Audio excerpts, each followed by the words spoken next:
Hello my fellow special people, today we are going over every HOI4 special force doctrine and we are going to rank them from A to S. No, wait, from S to D. Exactly, that way. If you enjoyed the video, leave a like and thank you, subscribe, and let's go. So first of all, you have a choice between two ground doctrines. This works like with the land ground doctrines, mobile warfare and superior firepower. It doesn't matter which one you take. All of the sub-doctrines are always going to be the same. But the choice between these two is pretty clear. Elite special forces will in 99% of cases be a lot better than expanded special forces. Why that? It is simply because if you want more special forces, you can just exploit it or, circumvent it. I've explained the trick in multiple videos before, but either way, usually the amount of special forces that you can put out is not the problem. It might be in some rule sets where you're not allowed to exploit it, but in most games that is not the case. And elite special forces simply gives you more stats, as you can see. It gives you more orc, it gives you some more self-attack, some more breakthrough, some more defense, so this is simply better. Ranking-wise, I would probably put elite special forces on S tier because it's simply the choice you should almost always do, and expanded special forces on D tier, just for the reason that there's basically no scenario in which you should do it. Cold weather specialist, very interesting because it gives you a 15% snow modifier.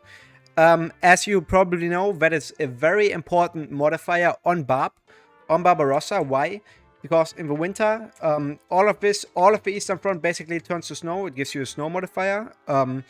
But the snow modifier isn't important for the snow sets, like that this tile shows a snowy background. That is what counts as snow, weather-wise.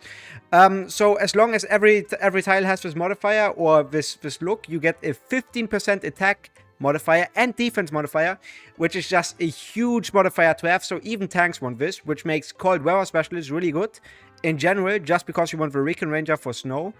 And then it becomes even better because it gives a minus 0.2 combat width to Mountaineers, which is hugely important. So overall, I think I would put this in S tier just because it has everything that you need. It gives you an insanely broken special force company. It is the better choice for Mountaineers in general, so it is just amazing. Then let's move on to Elevate the Mountaineers. Elevate the Mountaineers is objectively worse because you don't have a combat with reduction. There is a reason to do this though, in case you wouldn't fight in snow and in case you do another special force like Marines. Say you want to do Marines, then you want the special force attack modifier, and you get the special force attack modifier from here, but not from here. So if you do another special force like Marines, Paratroopers or Rangers, this doctrine can be worth going for. But then again, there are multiple other choices, so this isn't really necessary. I still think it's okay, so I will put it into... Actually, I will have to put it into D tier because there just aren't many scenarios where I would use it.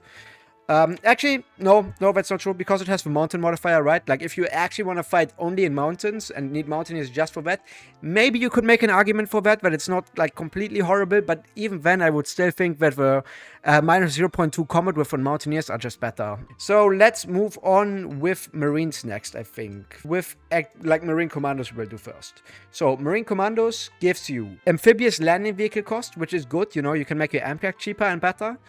But very importantly, it lacks out on the 10% special force attack from this doctrine. It has some other nice buffs, I guess. You get the Marine Commandos, which basically allows you to land on a coastal tile and then retreat from it without being on a port. It's a nice gimmick, but it isn't necessarily broken. And it's banned in a lot of lobbies. Otherwise, most of these things here, I just don't think aren't all that good. At least not as good as the 10% extra special force attack from here. And then also, this gives you, a bunch of naval invasion modifiers, gives you more shore bombardment, more naval invasion planning. So this just has, like, insanely good modifiers. A lot better modifiers than this. So I think this is probably the clearest example of something being F tier and the other thing being A tier. Marine Commandos, obviously, Marines aren't as good as Mountaineers. I think the special force combat with reduction on Mountaineers is better. But Marines are probably the second best or third best special force, so I think A tier is deserved. Then let's move on next with the Paratrooper doctrines. We have sabotage parties and concentrated drops. The one with special forces attack is the right one, so that is already a huge plus.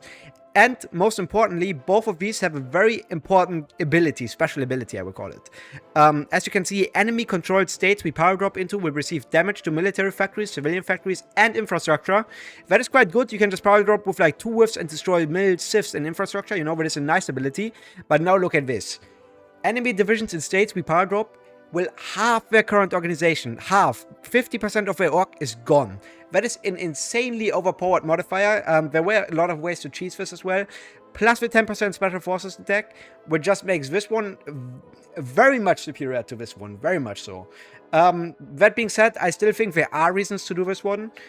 Just simply because, you know, like the ability for mills and destroying mills, civs, and infrastructure, like you can probably do funny builds with that where you just raid over and over again with paratroopers. So I don't think it's bad, but if I had to choose, I think concentrated drops get into B tier just because paratroopers are often banned. I mean, they are a really nice special force though, but like the Doctrine isn't what makes them super important. Actually, I will put it into A tier just because the ability is so broken. And but like, you know, like the reason I'm a bit hesitant to put it into A tier is because it's a very buggy utility. It doesn't always work, especially not flawlessly, but it's okay. And then this one we will put into C tier. Now next we have Jagger Tradition and Rangers Jungle Training. So if you just go over this again, this one is the one with the special forces attack, but this one gives you jungle attack, which generally is much less good than the forest attack from here. And the urban attack from here, you know, those are way more important than jungle. So it's a little bit difficult here. Like the new Doctrine changes definitely made Rangers a lot worse than they were before. Because you have to either lose out on the 10% special force attack or on the 10% forest and urban attack. But if I had to choose, I would put Ranger Jungle Training over Jäger Traditions. But for this one, it's a very close one. And I think I will put both of these into B tier actually, because both of them are somewhat viable. But again, if I had to choose, I think Rangers Jungle Training takes the edge just because it's compatible with other special forces. For example, if you want to do Marine Rangers, like where you can fight on forest tiles and naval invade and even click over rivers, you know, then for Rangers Jungle Training is definitely superior.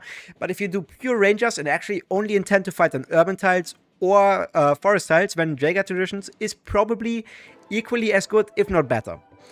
Well, anyways, with that, I will end the video. I need to make this video a few seconds longer for mid-roll ads. So, did you know that the US had a project during World War II, which was called Project Pigeon, in which they tried to mount bombs onto pigeons, and they would try to attack shit. And it turned out it actually worked. I looked it up, you know, the pigeons hit most of the targets. But then, you know, the guidance systems, electronic guidance systems, improved too fast. So that's what they exchanged for that. Anyways, thanks for watching. Goodbye. See you all another day. Bye-bye.